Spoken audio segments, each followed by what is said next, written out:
give an introduction.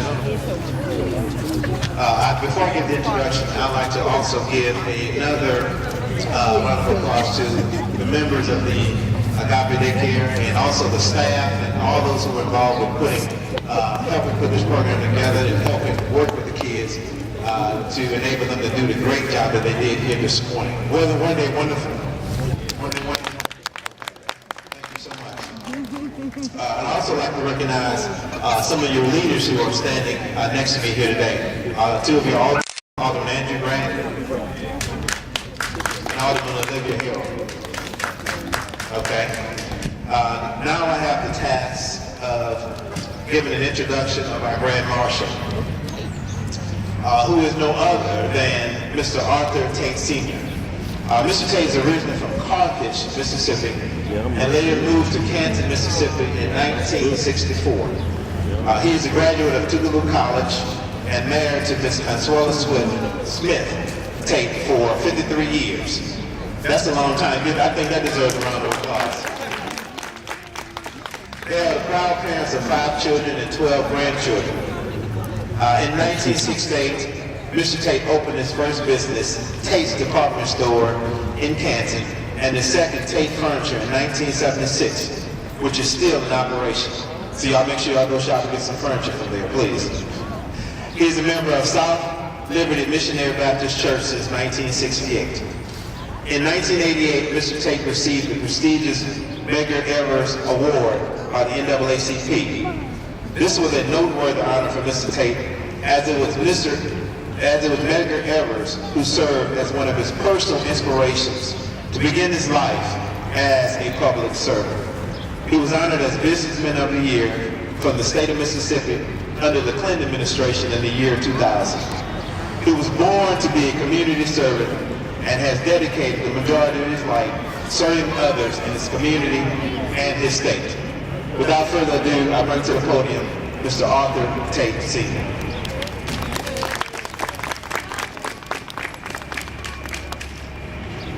Thank you, Mayor. All of us are back here serving Canton. John Woodard. All of the distinguished guests who are here today. Especially the gap in education that we saw here this morning. I never heard this children saying so good. So nice the way they did it. They could be heard. Most of the time you can't hear them. You heard them.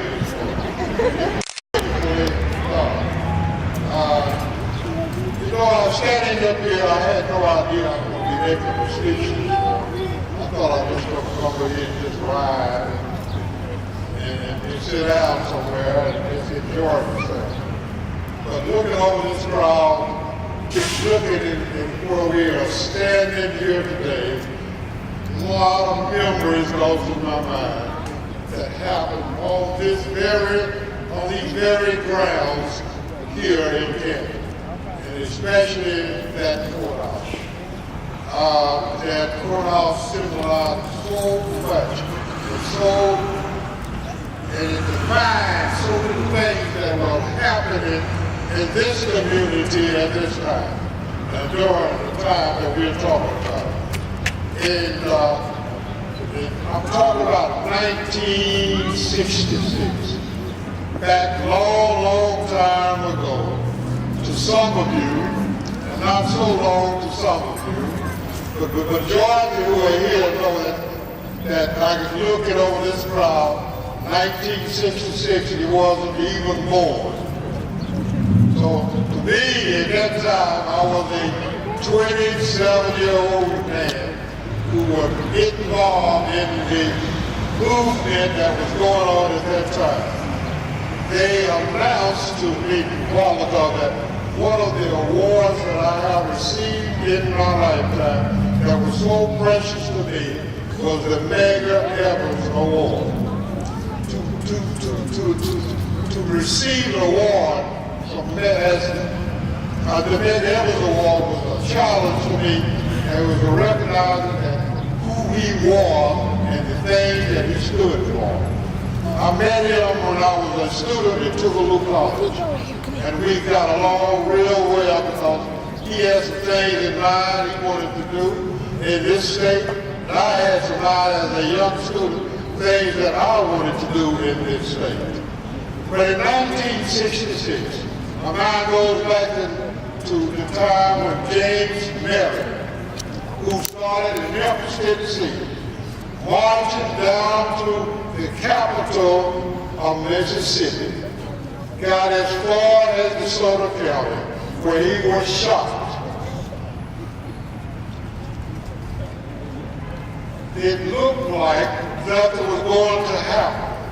But a man named Dr. Martin Luther King said, we cannot stop this march, we must go on. And he did. And by the time he got here to Canton with his march, in 1960, sometime in June, I was standing right over there, and Martin Luther King was standing at that podium right there, making his speech. And he was marching for equality and justice for everyone. And it was a challenge for me to be in that thing. A lot of things happened in that courthouse. I remember being in there with people like Julian Bond and John Lewis, that you all know now. We met there in the upstairs there. We had meetings, planning for things to do for that we were going to do for the freedom of all people. And it's sad to say that he made his speech that day, and they decided to pitch a tent over at McNeil School. Some of you remember that. We got the march. There was another man who was down there named Stokely Carmichael. Stokely Carmichael was a man who didn't so much go along with nonviolence. He was a man who wanted to strike back.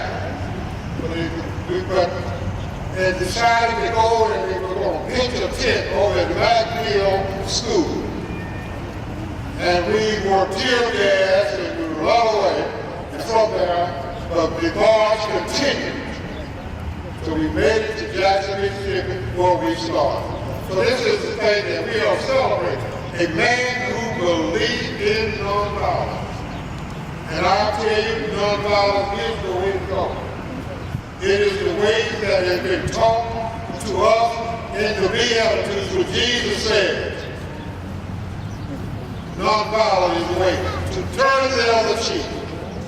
It's something about doing good for those who despitefully misuse you. It's amazing how things can turn and how things can happen in your life through a nonviolent movement.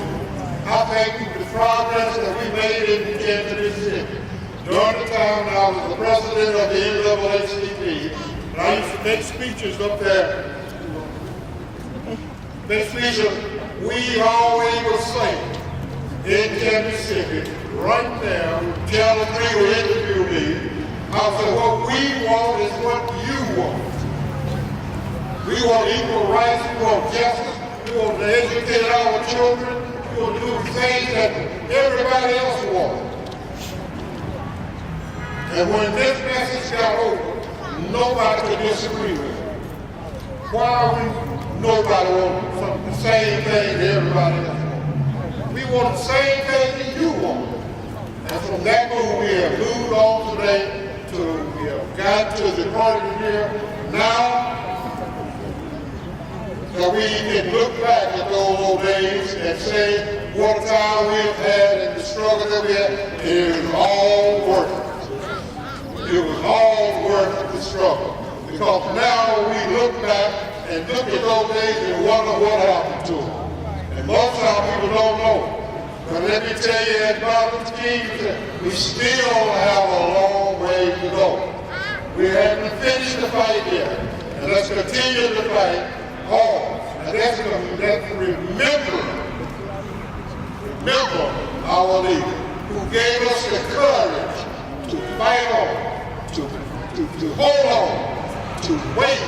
And we realize that dream that he had it's going to eventually come true. Thank you very much.